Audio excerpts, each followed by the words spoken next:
Ephesians chapter 4 verse 13 reads, "Until we all attain to the unity of the faith and of the knowledge of the Son of God, to mature manhood, to the measure of the stature of the fullness of Christ."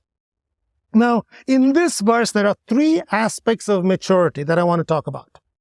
First is, it says maturity to the fullness of Christ.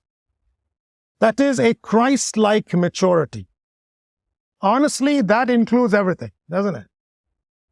If we had to become like Christ, that includes his character, his impeccable character, his relationship with God. It includes his life lived with purpose. It includes his holiness. It includes everything. And that is what we are trying to achieve with discipleship. It is a seemingly impossible goal, right? To be like Jesus.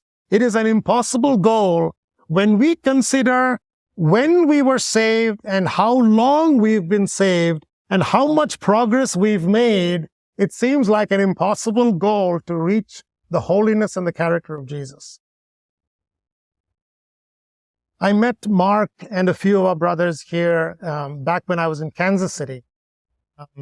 So back when I was there, during my surgical residency, we used to deal with a lot of medical students. So during the cases, we would work with the medical students, and then between cases, I would go down to the cafeteria and chat with them. So one such day, I was down in the cafeteria with a few medical students, and we were having lunch. And if you're from Kansas City, it's Truman Medical Center. Down at the cafeteria, it wasn't a great cafeteria, but it was something for us hungry folks. So we were down there, and I was sitting and talking with these medical students, and I asked them this question because it came up in conversation.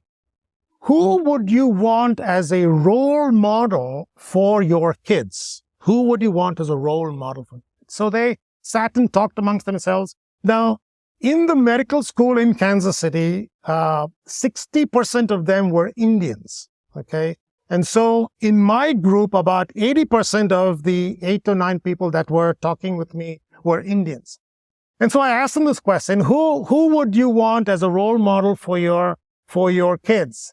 And so they talked and said, well, I want some athlete, because they are famous and they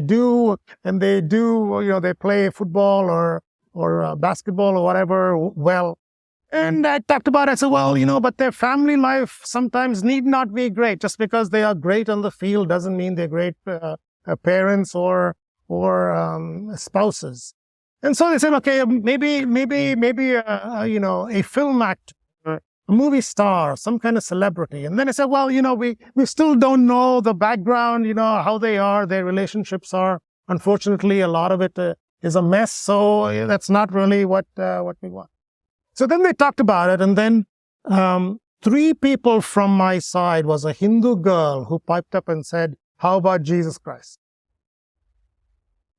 You see, ladies and gentlemen, there is only one person who can take that title of being a role model, whose character is impeccable, whose holiness is unparalleled, and that is Jesus Christ. And it is towards him that we are all growing.